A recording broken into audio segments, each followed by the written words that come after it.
Not once did I believe that the Stars were going to get more than 2 days off before they faced the Edmonton Oilers. Lo and behold, they have a handful of days off, and here we are, game day, at this very moment of this very show. And as a matter of fact, the game will probably already be started by the time the episode releases. Edmonton and Dallas will go toe-to-toe, or are going toe-to-toe, right now, tonight, today, as of this recording. Western Conference Finals. They have 4 out of 7. They have to win 4 out of 7 to go on to the Stanley Cup Finals. Western Conference Finals, again. Last year, we all know what happened. And this year, totally different.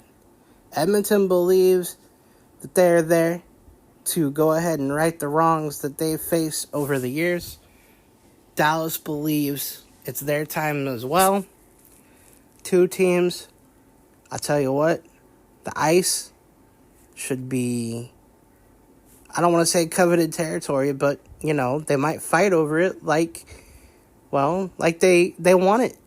And, to be quite honest with you, man, the Stars going 7 games against last year's Stanley Cup champions, then 6 against the previous year's Stanley Cup champions. That's 2 huge tests. Huge tests. And they aced them. 7 games, 6 games. And if the numbers trend down a little bit more, Edmonton and Dallas go way back to, I want to say, the mid-90s to late 90s to early 2000s. But anyways, we're going to talk about that and a whole lot more. So sit back, relax, grab your favorite snack and a drink or dinner, whatever time of day you're listening to this, and let's talk some hockey.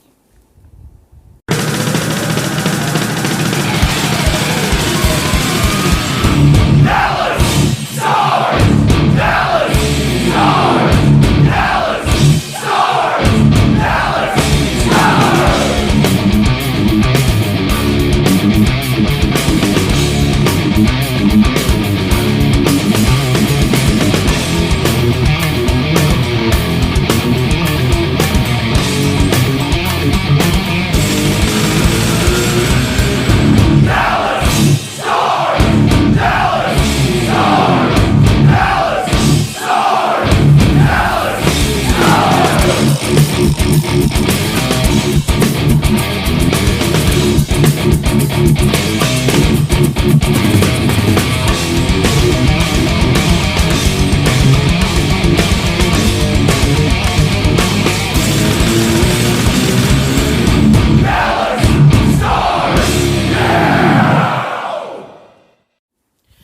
Folks, it's JJ here, flying solo on the Barnburner, and there is a lot to unpack here regarding the next series. The series starts tonight, right now,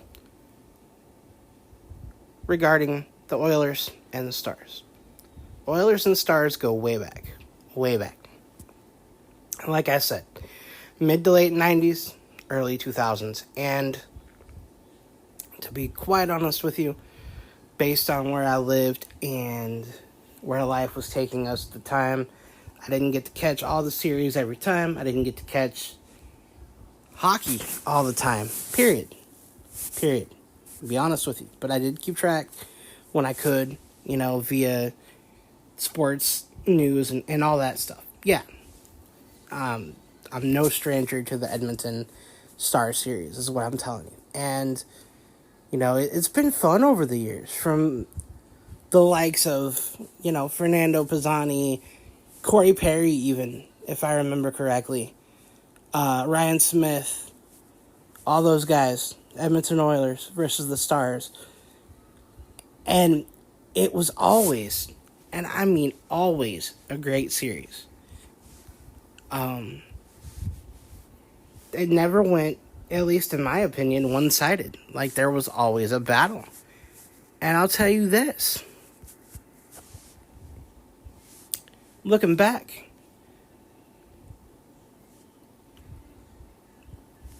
if you want to go back that far, it goes back to 83, 84, right? And then 1990, they played again. 96, 97, they played again. 97, 98, they played again. 98, 99, they played again when the Stars won the Stanley Cup. And 99, 2000, 2000, 2001, 2002, 2003. Now, 2002, 2003, actually, no, that's a lie.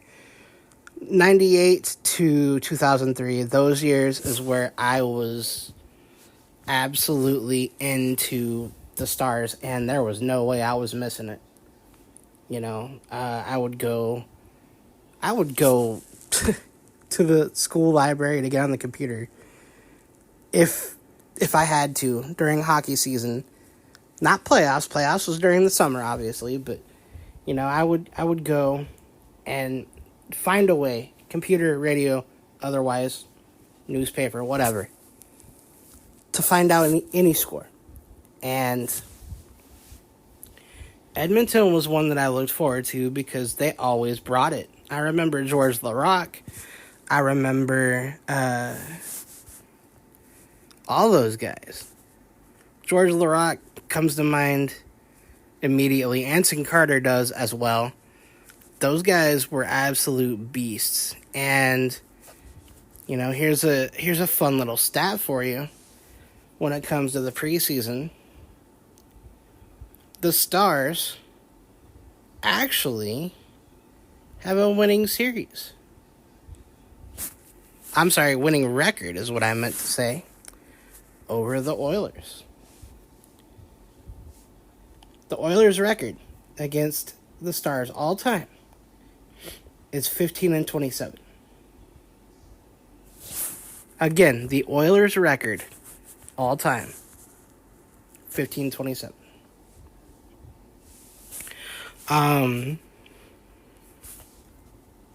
Now, different eras, different teams, obviously, different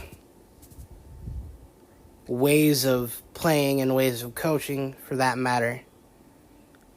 But really, it's a vintage feel.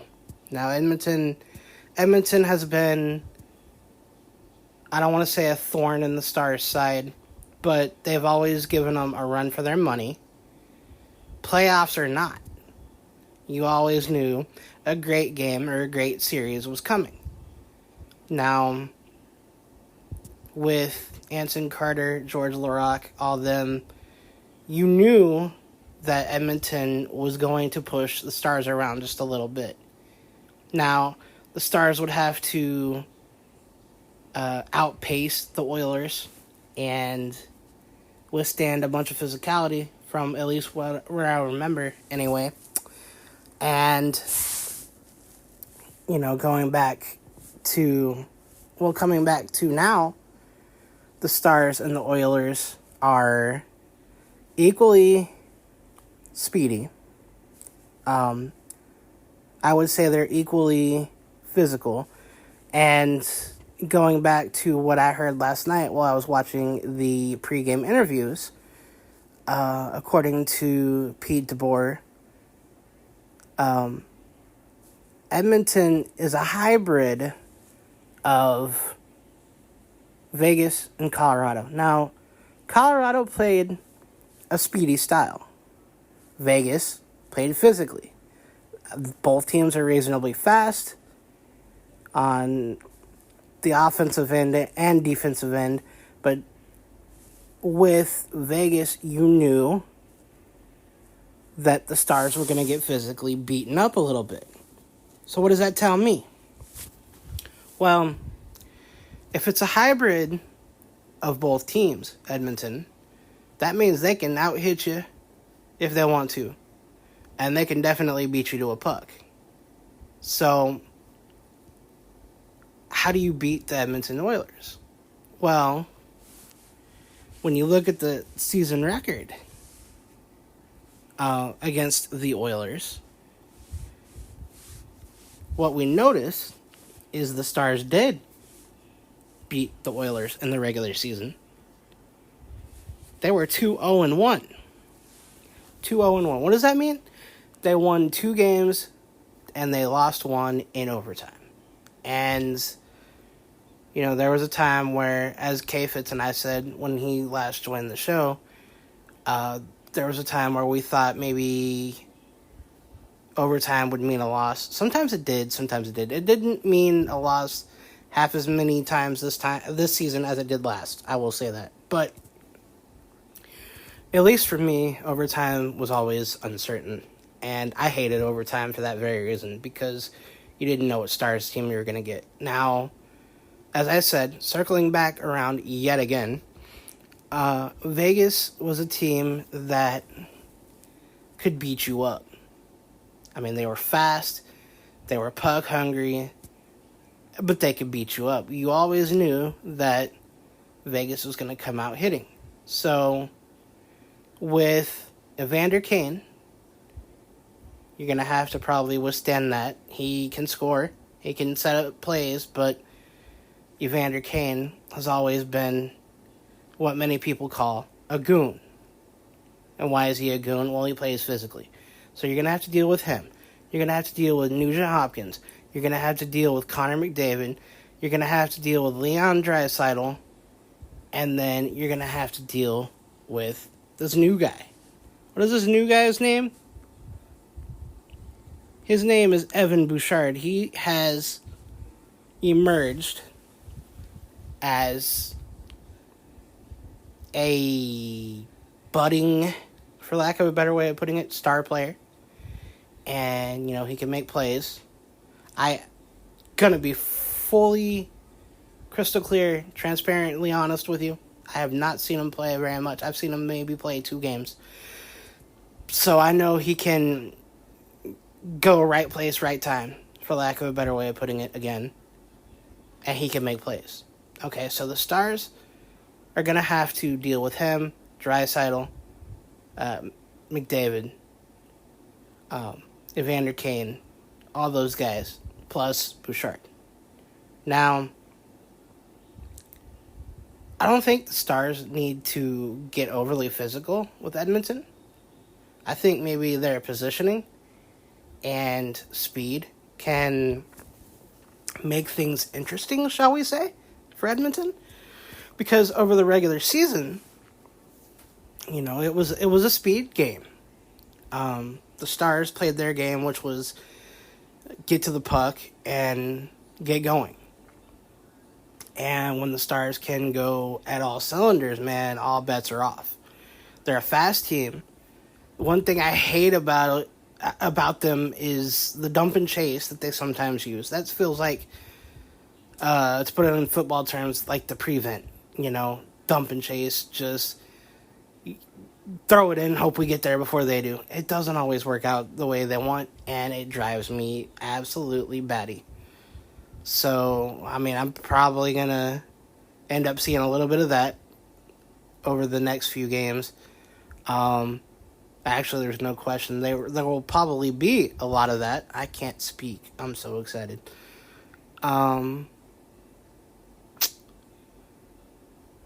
It's gonna be a time. You know, the Stars can't rely heavily on the dump and chase. They have to. I would try to I would try to carry the puck in the Edmonton zone as much as I could, honestly, unless you can find a way to dump it to where the Oilers are not. That is, unless you can find a way to dump the puck in where the Oilers are not. I don't think you're gonna beat them to the puck in the dump and chase very often. I really don't. They're equally fast. I think it's gonna be a chess match all series long, and that's not me being kind. That is just two evenly matched teams with similar styles. And the Stars, I feel like, I feel like, I feel like they're evenly matched. I feel like they're going to have problems trying to hold everybody back on the Oilers. I mean, you can't look at the regular season and say, just because the Stars went 2-0-1 against the Oilers, it's going to happen again. It may not. Look, the Oilers, the Golden Knights and the Avalanche are two examples of why you shouldn't always look back on history. I hate to say it, but they are. Now, Vegas came in, and I myself looked at the series, and I was like, okay, so if we make it out of this, it'll be a miracle. And I did so based on what happened during the regular season. The Stars were winless against Vegas in the regular season. They turned around and they fought and they fought and they fought. Game 7 happened, and we all know that they went on to face Colorado. Colorado was a fairly evenly matched team again. And, it was a really good series. I'm not going to lie, 3-2 and... I'm sorry, 3-1, 3-2, and then, it was back and forth towards the end until Game 6, where the Stars just said, you know what, we're done. They won it twice in overtime, by the way. The Marchment situation was a goal, and I will die on that hill. There was no goaltender interference, and again, I will die on that hill. Now, how did the Stars beat the Oilers? I mean, if you want to look back towards the history of how they did so in the regular season, they need to play with pace, they need to play with patience, and they need to be persistent. Look at that. There's 3 Ps in how to beat the Oilers. The Oilers will be hungry. The Oilers will be... I'll say they'll be hot, because the Stars had a couple of nights off before they played again. But as we know, Vancouver and Edmonton went back and forth until a Game 7, where Edmonton came out on top. You know what? That shocked me. That really did. I didn't think that after forcing a Game 7, I thought maybe Vancouver would be angry and end the Oilers right then and there. But for whatever reason, the Oilers kind of found their skating edge or their energy boost or whatever you want to call it. They shifted momentum and took the series. Now, the Stars, as I said, actually had a little bit of time off because they ended the Avalanche a little bit early. I mean, the Avalanche fans were convinced that the Avalanche would have forced the Game 7. Thank God they didn't, honestly, because now Dallas can rest up. I mean, they have Rupe Hintz, who's day-to-day. Ottinger was sick. He's going to play tonight. Rupe Hintz looks like he's going to be out tonight, but he should be ready by Game 2, we hope and we think. But like I said, Colorado is carrying a little bit of momentum because they came in and, they knocked Vancouver off their pedestal. And, I mean, I'm not saying that as if everybody had Vancouver on a pedestal. I mean it as... Vancouver had the series won, and then Edmonton turned around and said, no, sir, you're staying home. I mean, that's about what happened if you look at the playoff bracket. So, the Oilers have that going in their favor. I fully believe that they have momentum going into the Stars game. The Stars, on the other hand, will have to prove that they don't have any rink rust from having a couple of days off.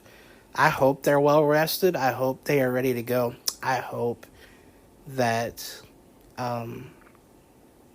after beating Vancouver. I hope Edmonton is tired, honestly. I mean, that's going to benefit the Stars. And here's the thing too. When you have a team that is rested up, people say, "Oh, that means that the Stars will be fresh and ready to go." But at the same time, as my buddy K-Fitz, who often co-hosts the show with me, as we discussed off microphone, too much rest means that, you run a risk of being rusty and you run a risk of being outskated and outplayed. It kills momentum sometimes too. So, circling back around yet again, they did have... Game 7 was not necessary, thank God. And they did have a couple days rest. So, what are we going to get out of that? I really don't know. One thing I noticed is that the Stars need to start off a little bit faster, and they need to start off a little bit more urgently. They haven't won a Game 1 yet. And they've started off their playoff road, the road to the Stanley Cup, against the last two Stanley Cup champions. Now, you could say they were nervous. They had the jitters. They had a little bit of, I don't want to say like awestruck fandom, but they were maybe enamored by the fact that the first two series were against the last two Stanley Cup champions. I don't know. Again, it goes either way, but they did start off Colorado winning, and then they blew it. They blew that game. So with Edmonton, you can't do that. Like, they can get you from anywhere, and their defensemen are scoring too. Draisaitl is going to be a threat. Evander Kane's going to be a threat. McDavid is going to be a threat. Bouchard's going to be a threat. Everybody that has been gaining momentum for Edmonton, there's no reason to think that they're not going to carry it into the Stars game. None. No reason at all. So you're going to have to plan for not only the usual suspects, but Bouchard as well. If you listen to the commentators over the last few games, they've talked about Bouchard among the usual guys. So, I mean, you have to just play with patience. Persistence. Puck pursuit would be nice. Don't play the dump and chase. Just play like this game means something. That's one thing that I had problems with watching the Colorado series and the Vegas series. I felt like they weren't playing like they wanted it a few times. Like the losses, I felt like you could say they're tired, they're this, they're that. Well, even when you're tired, if you want to win, you're gonna win. All it takes is digging deep, So what am I saying? I mean, you gotta come out firing tonight. You gotta come out firing for the next 6 games, whatever it is, 5 games, 4 games. You gotta come out firing. They have to come out like they own the ice. They have to come out like they want it. Like they want to win. It's funny because when they go on the road, even they said in the last interview I watched, last post game I watched, they don't really know why they play better on the road. They just play better on the road. And, for me, it could be, looking back on it, maybe it's the pressure of being at home that gets to them. Maybe it's the the fact that they like to shut the away crowd up, or the other team's home crowd, whatever you want to call it, up, and that's what they play for. I don't know, but again, to change sports here for a second, the Rangers, when they won the World Series, they were a better road team. So, perhaps that's the same thing. They wanted to shut the hometown crowd up, and so they played a little bit harder. Home ice should be an advantage here. It really should. And when they go into Edmonton for that part of the series, it needs to be the same as always. Go in to shut the crowd up, and I think they'll be fine. Now, I'm not sure if the Oilers will be able to rattle them by playing any more physical or whatever the case. I can't say that Edmonton's play style will or won't rattle the Stars. But I have to say that if the Stars play their own way, I think Edmonton is in trouble. Now, is it going to be a walk in the park like I see Stars fans say? Absolutely not. I don't think history applies here. Just because the Stars went 2-0-1 against Edmonton in the regular season, I don't think that means anything.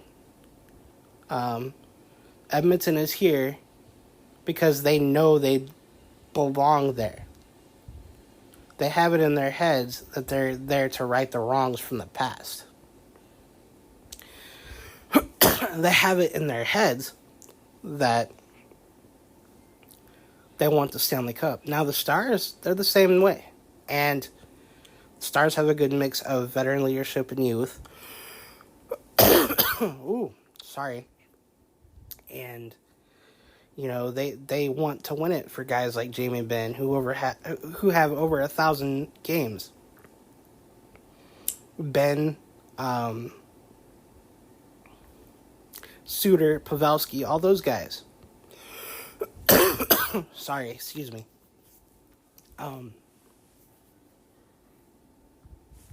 Going back to an interview I heard at the local news, sorry for the coughing, Ryan Suter said the only reason he's playing anymore is to win the Stanley Cup. Oh my goodness, I am so sorry.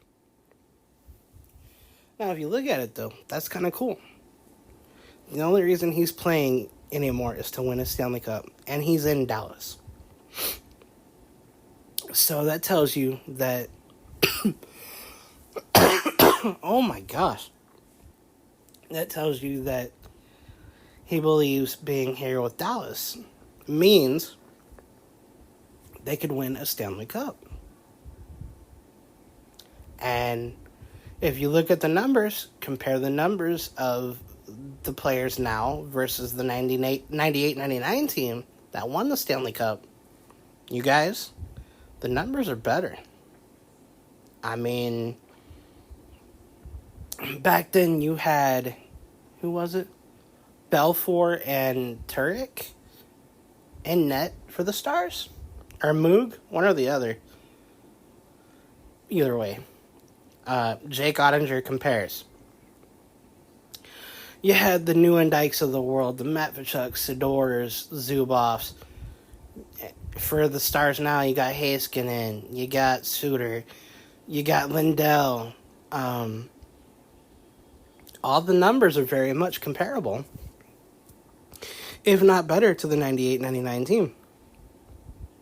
I mean, okay, here's another example. Jason Robertson is comparable to Mike Modano. Except I believe that Robertson is on his way to becoming a better player than Modano. I mean, look at the numbers. Look at the statistical trends. It's there. It shows. Is this team destined to win the Stanley Cup this year? I mean, it depends on how they play.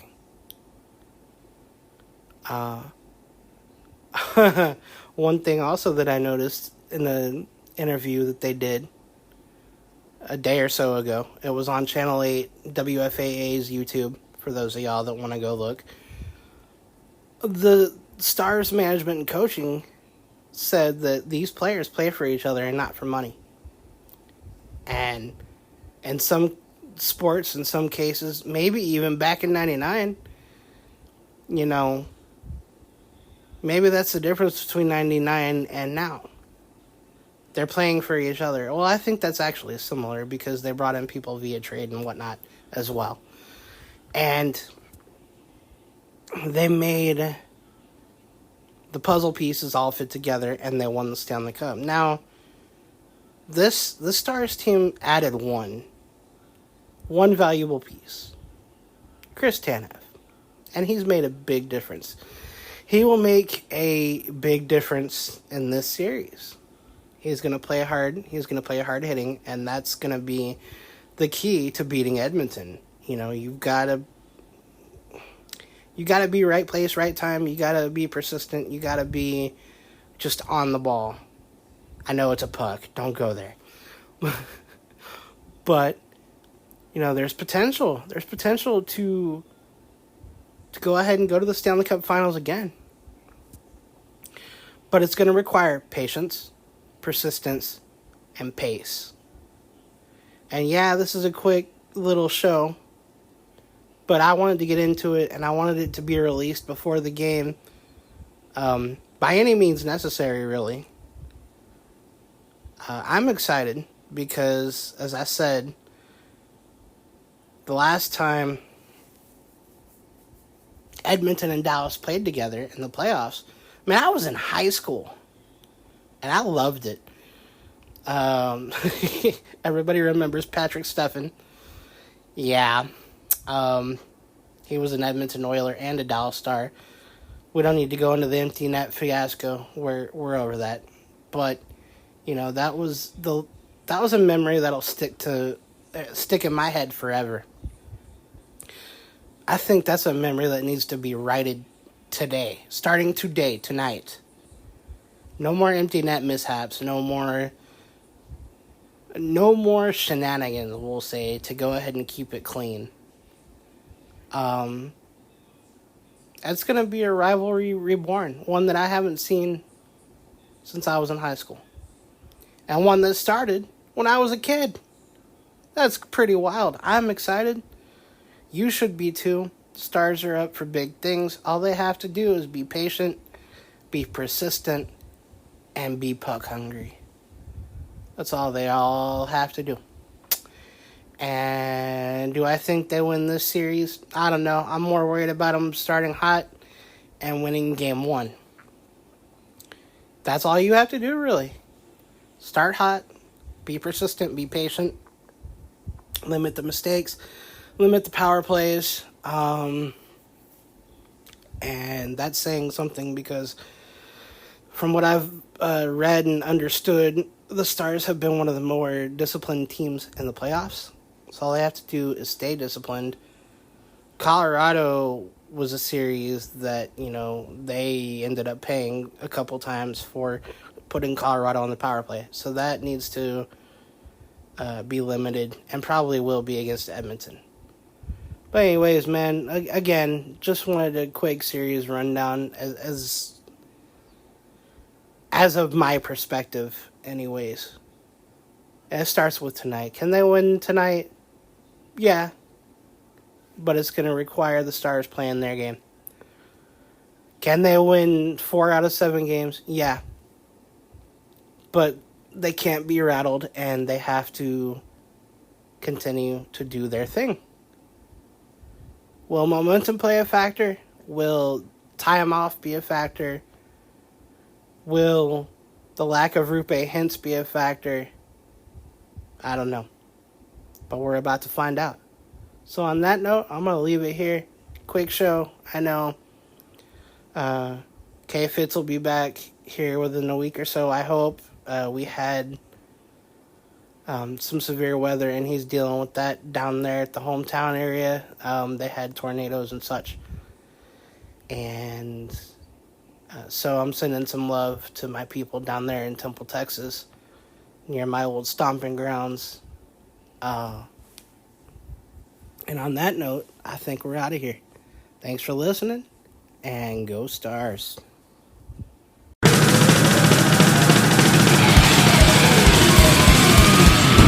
Dallas!